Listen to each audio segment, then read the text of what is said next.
5th, 2021, two police officers have been called out to the Albuquerque International Sunport to investigate an abandoned truck on the top floor of the airport's parking deck. It's not unusual for vehicles to be parked in an airport for a couple of days, even outside of the long-term parking areas. This one, though, stood out. Local 911 had received a call from airport security saying that on a sweep of the parking area they found a vehicle and a horrendous smell was coming from it. The beat-up old Ford Ranger had a number of plastic tote boxes in its bed and more debris and another tote in the front seat. Something wasn't right. Kind of smells. Kind of smells, but I mean, not to like decompose or anything. You know what I mean? Yeah. It was here yesterday as well, I believe. Oh, it was? Yeah, there were reports of the same vehicle here yesterday. Yeah. So they maybe they left and came back. Then it's how it's shown to the car. So there's a pretty foul smell coming from the vehicle. Yeah. Every so often. I don't know if you noticed. Yeah, I can't really tell what it was. It didn't really sound like. I don't really think it smelled like decomp body or something like that. But I don't know. Yeah, I can smell something, but I can't really tell what it was. Well, let me tell you, buddy, you just found out that's what the smell of a dead body smells like. We're in there. Yeah. Definitely not decomp. Yeah. It's definitely weird.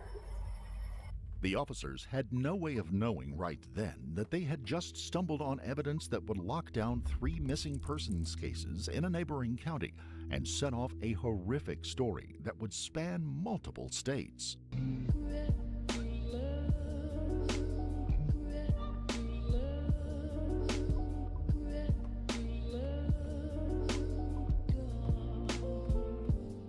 Before we begin, we would like to extend our deepest sympathies to the family and loved ones of the individuals who were victims of these terrible crimes mentioned in this story. Our story starts in Grants, New Mexico, about 80 miles or 130 kilometers west of Albuquerque. About a fifth of the population lives below the poverty line, including about a third of those under the age of 21, and it has a drug problem, like many struggling American towns. There's a lot of drugs and a lot of desert where someone can go missing. And in Grants, there were a number of people left living on what little bit the government could hand them, trying to balance their needs for food, utilities, and drugs. It was in this environment that the Grants Police Department opened a missing persons report on Matthew Miller, a 21-year-old who had grown up in the town. Matthew Miller. His grandmother reported him missing after he never came back after leaving home on January the 24th. 5 days had passed before the missing persons report was made to the police. While the young man had a known problem with an opioid addiction, it was not like him to disappear for any length of time, especially without making arrangements for someone to care for his 2 cats. Just the year before, Matthew had lost both his father and grandfather, and even through his difficulties, he remained close with his grandmother. His girlfriend said that she had last seen him that evening headed in the direction of Albuquerque in his brown Chevrolet Colorado pickup truck. She had not heard from him since. That truck would be found at an apartment complex in Grants, but there would be no sign of Matthew, and no one could be found that had seen the young man dropping off the vehicle or hanging out in the area. The truck was brought in to be checked for evidence by the local crime lab. The location where Matthew's truck was found just happened to be a little over a block away from where they had received the report of another missing person. This time, the missing person was Jennifer Whitman Lannon, a 39-year-old mother of 3. Her ex-husband, Sean, had just reported her missing a few days before. Originally from New Jersey, the couple had moved to New Mexico a few years before because of a job opportunity he had working with a solar energy company. Jennifer, at the time, had been a licensed nurse. The move had not worked out well for them.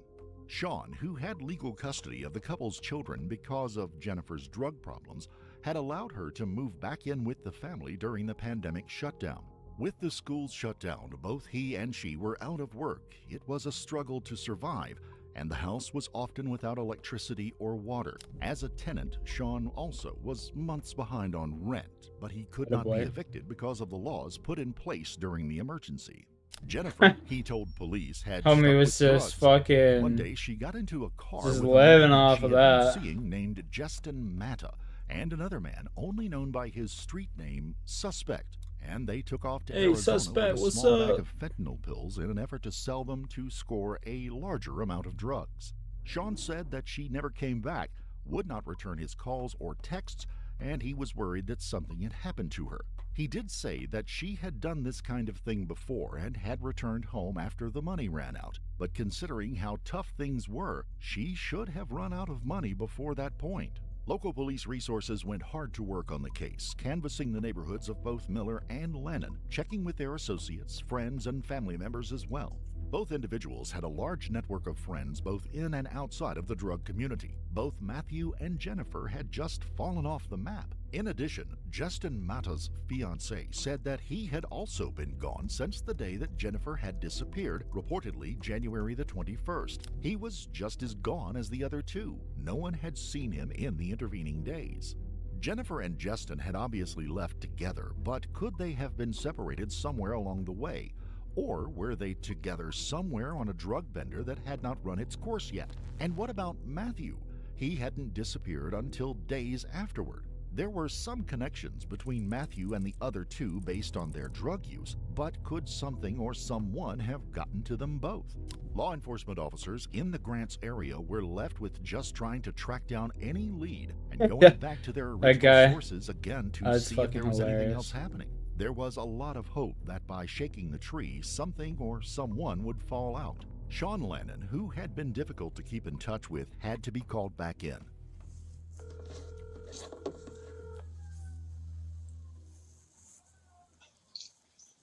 Hello? Hey, is this Sean? Yes, it is. Hey, Sean, this is Detective Turney. How are you doing? Good, how are you doing today? Good, man. I've been trying to get a hold of your other number, and it's not working. So, No, I apologize. Sorry. so you know anything new? No, I haven't heard anything. Nope. Okay. Are you still around town?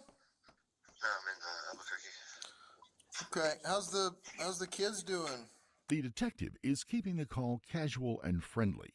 This is to start to build a rapport with Sean and make it more probable that he would be willing to come in and talk to him. He doesn't want to make him feel like he is a suspect in fear he will flee, not show up, or show up with an attorney who would most certainly advise Sean not to speak to the detective. Let's Sean message is Squirmy not and see if legally he's required down to for a come TOA in day to tomorrow. the detective. Are you doing good? I'm doing good. Just I want to bang out a bunch of TOAs, Are, even if I'm doing them It solo. is suspicious that Sean has not been proactively reaching out and keeping in touch with the detectives, especially since he states his children have been asking about their mother and crying. Generally, a missing person's family reaches out to the detectives Excuse often me. to keep updated on the case and to see if any new information has been discovered. Families are often applying pressure as they want the person responsible to be found or their loved one to be located. and you're living with crying a little bit. and you're living with D again, or still? Yep. Okay. Anywhere on your own? No, we've made some progress here and there. I've got a bunch of pictures of different vehicles. I'd like you to take a look at, see if you could help me identify them. Good time tomorrow. I wanted to come in and I still have like stuff I got to return to the school. Is that Okay. or- Tomorrow would be great. Just give me a heads up anytime. You got it. All right, boss. All right, man. I appreciate it. Apologize for the phone issue. I didn't. We're good. The other one was technically the one left that we had. So. Okay. Yep. Alrighty. Apologize now. All right. What? Any idea what time tomorrow? In the afternoon, I got to get a ride. So. Okay. Alrighty. All right. Just make sure the kids are taken care of, and we'll go from there. You got it. All right. Thanks, sir. We'll see you tomorrow. Bye. Bye. Thanks. Bye.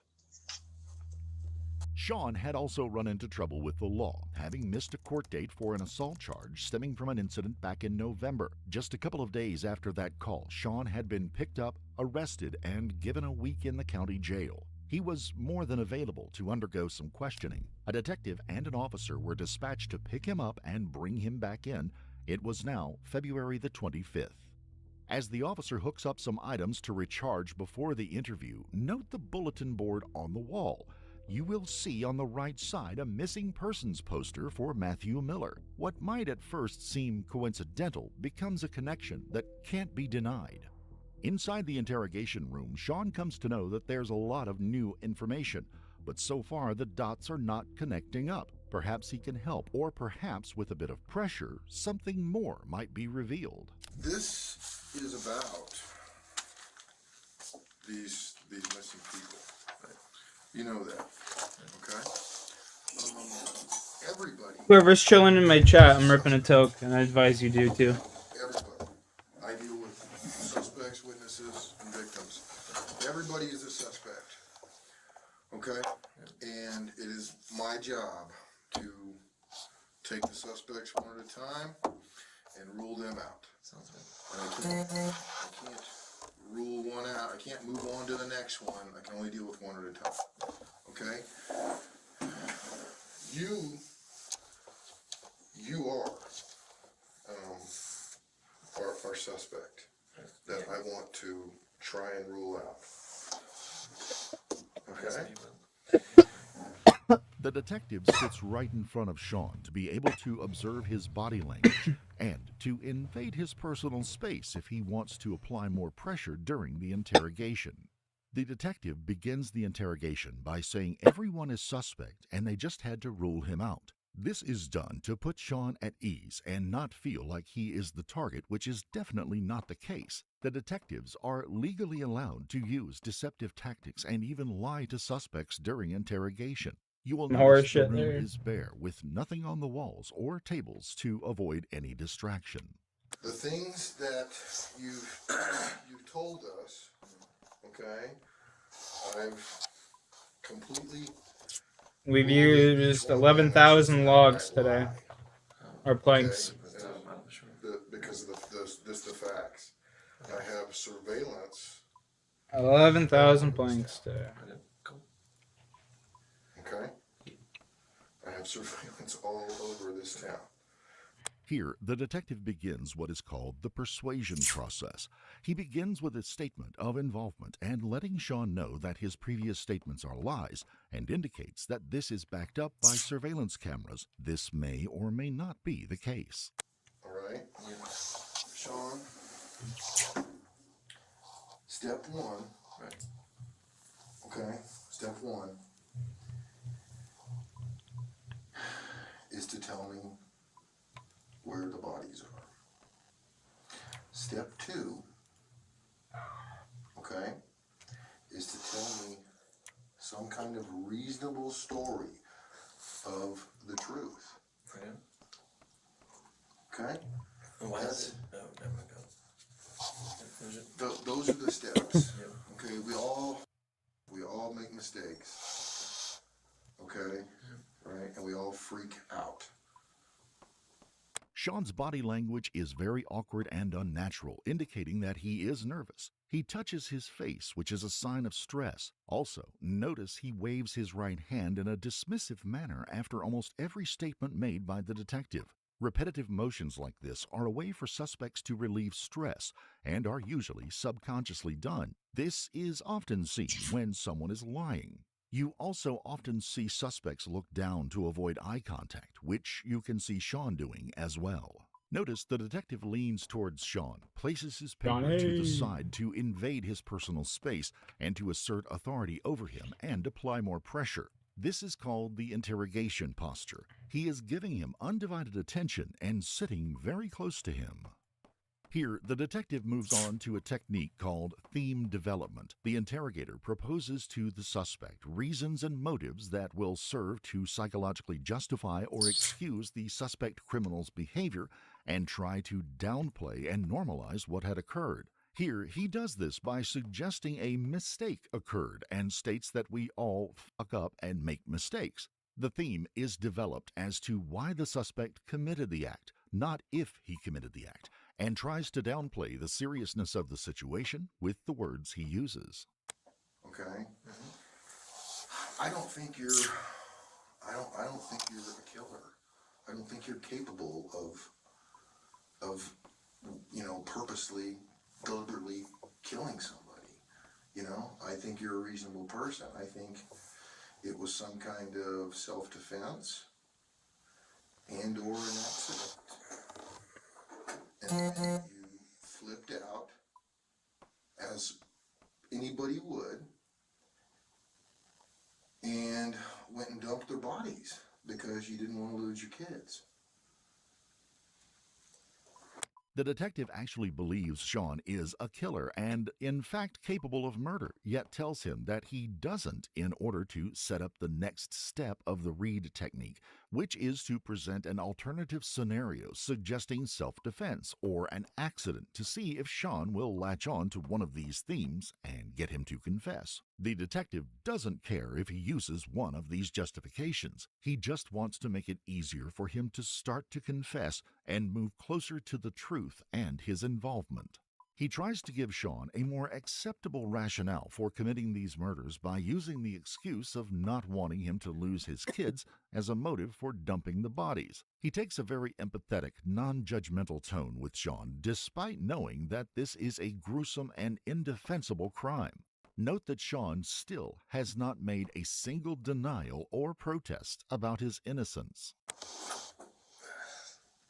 What is it you, how and when I told you what I knew, that's when I feel I gave you an honest answer. What is it that would cause you to think otherwise, that it wasn't true? What is it that you think that I lied about? I know you're the last one who drove Matthew Miller's truck. Okay.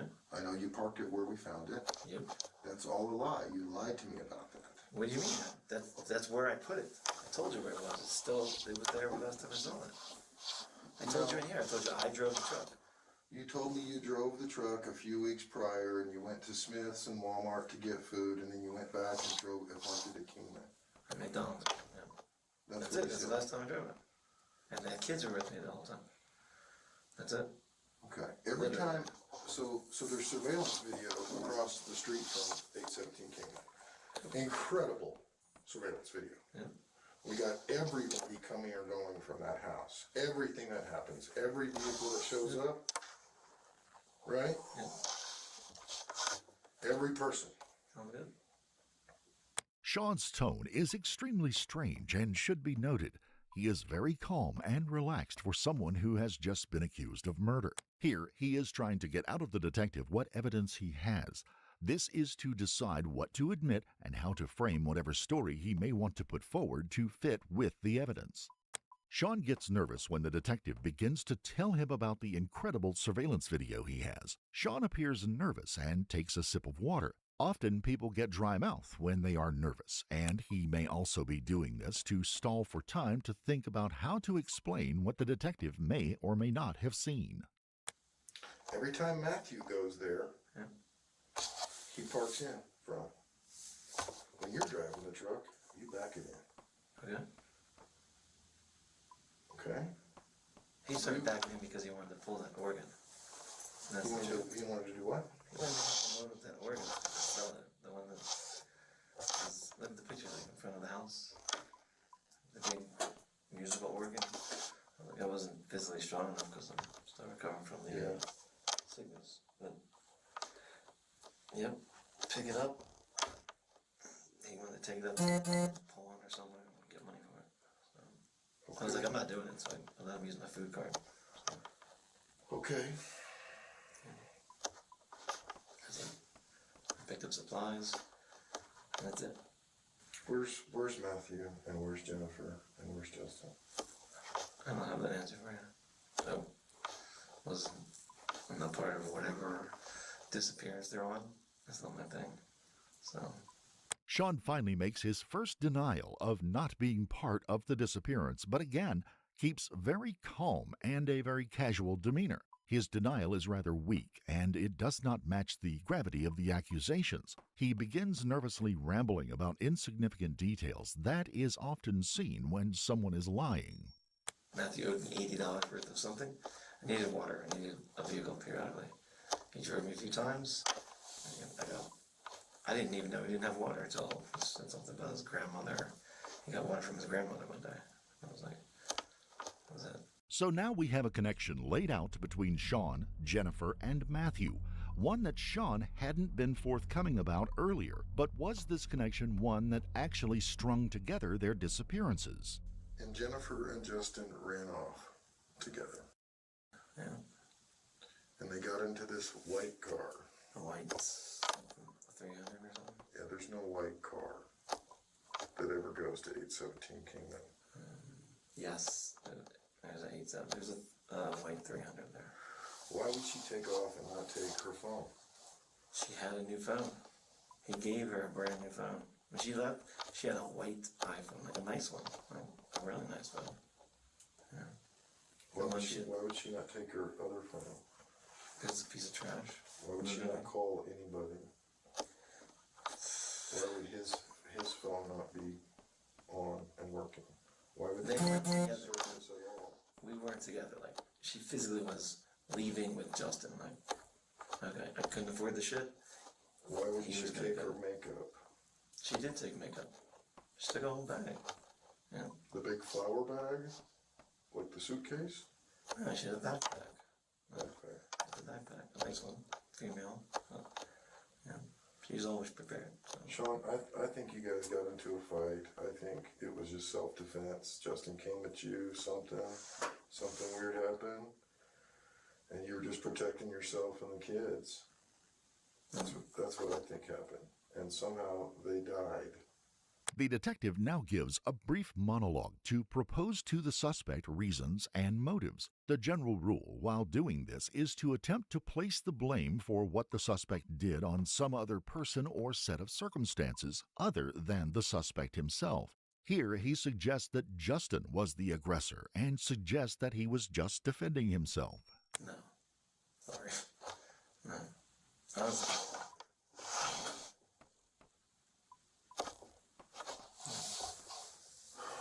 I didn't even get to go. I literally have no transportation. I barely fit this shit in the storage. Like, if we're lucky to walk to the store, like, not that I went out, but I walked to freaking Family Dollar to get water. She wouldn't have left her kids like that, man. But she's done it half a dozen times. We've been divorced for 2 years. She's a third of Grant's, like, whatever. Yeah. Which is more of a reason for you to be very upset with her. I was just disappointed, you know. I can't change her, but I couldn't make the bonus. Like, that's my mom's and, you know, her mom's thing. I should have kicked her out, forced her out. Like, it's one thing to cripple somebody enough to not have anywhere to live, you know. Sean gives a very weak